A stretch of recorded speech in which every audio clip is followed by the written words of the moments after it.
High friends, আমি Shovan. Welcome to my YouTube channel. তা আমি এখন দ্য একেন বেনারসে বিভীষিকা এই মুভিটা রিভিউ করব, যে মুভিটা 16 মে 2025 এই মুভিটার থিয়েট্রিক্যাল রিলিজ হয় এবং পরে 11 জুলাই 2025 হইচই ওটিটি প্ল্যাটফর্মে চলে এসছে। ডিউরেশনের কথা যদি বলি, 1 ঘন্টা 53 মিনিট প্লাস এবং কোথাও কোনো বোরিং ব্যাপার নেই।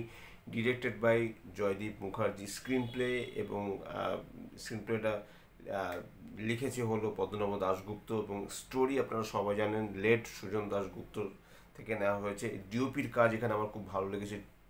টুবানের ডিওপির কাজ আমার যথেষ্ট ভালো লেগেছে। এছাড়া এডিটের কথা যদি বলি, শুভজিৎ সিংহ বেশ ভালো। বিজিএম এবং মিউজিকের দায়িত্বে রয়েছে শুভদীপ গুহ। এখানে কাস্টিংটা বেশ বড়। এখানে কিন্তু অনির্বাণ চক্রবর্তী ছাড়াও সমক রয়েছে, সুয়ার্ত রয়েছে, গৌরব আছে, ঈশা সাহা আছে, এখানে শাগনিককে আমরা পেয়েছি। তারপরে যে সমীরণের যে ক্যারেক্টারটা যিনি প্লে প্লে করেছে সেই বাসু রয়েছে। এছাড়া মানে আসল লোকের কথা তখন অবধি বলাই হয়নি, সে হলো শাশ্বতের কথা, যে বেলাল মল্লিকের ভূমিকা অভিনয় করেছে। বিশ্বনাথ বসু রয়েছে।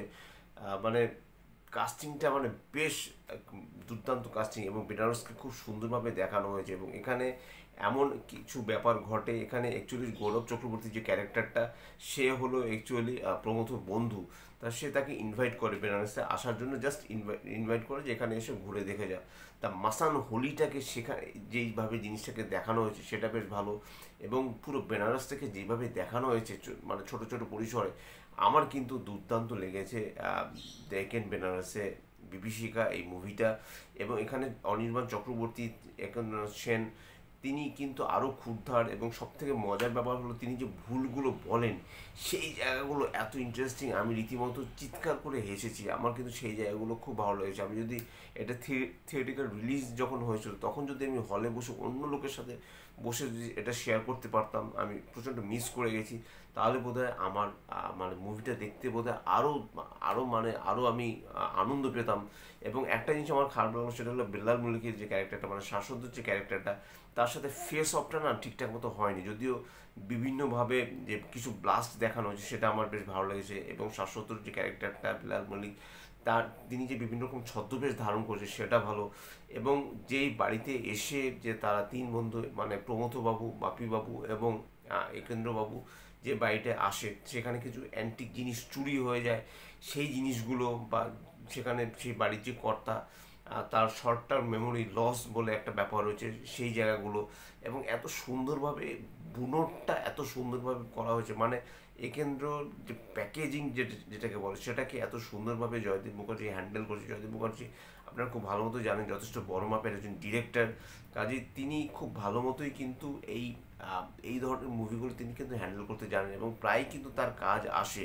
কাজেই তিনি কিন্তু জানেন কিভাবে একটা থ্রিলার জনরা মুভিকে এবং কমেডির মোড়কে সেই মুভিটাকে রিপ্রেজেন্ট করা যায় অডিয়েন্সের কাছে, যার জন্য অডিয়েন্স কিন্তু খুব খুব ভালো মতো দেখেছে। এবং মানে দেখেন বেনারসি বিভীষিকা সেটা কিন্তু সাকসেসফুলি কিন্তু রান করছে, এখনও কিন্তু রান করছে।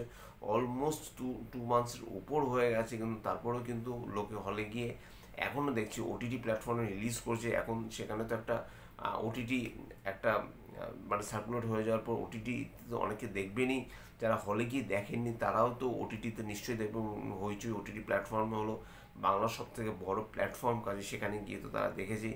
এবং যেভাবে বেলাল মল্লিক সে যেভাবে ব্লাস্টগুলো ঘটায়, বা সে কীরকম কিছু কর্মকাণ্ডের সাথে যুক্ত, এবং শেষে যে টার্ন অ্যান্ড টুইস্ট রয়েছে, মানে একটা ক্যারেক্টার রয়েছে, সেই ক্যারেক্টারটা যে ওরকম, সেটা কিন্তু আপনারা মানে বুঝতেই পারবেন না। যে ক্যারেক্টারটা প্রথমে হয়তো বা আমরা সাধারণত মানে থ্রিলার জনরায় আমরা সাধারণত এই জিনিসগুলো দেখে থাকি, যে যাকে সব থেকে আমরা ভালো মনে করি সেই কিন্তু অ্যাকচুয়ালি মেইন কালপ্রিট, বা তার কালপ্রিটকে হেল্প করে, সেরকম ব্যাপারগুলো দাঁড়ায়।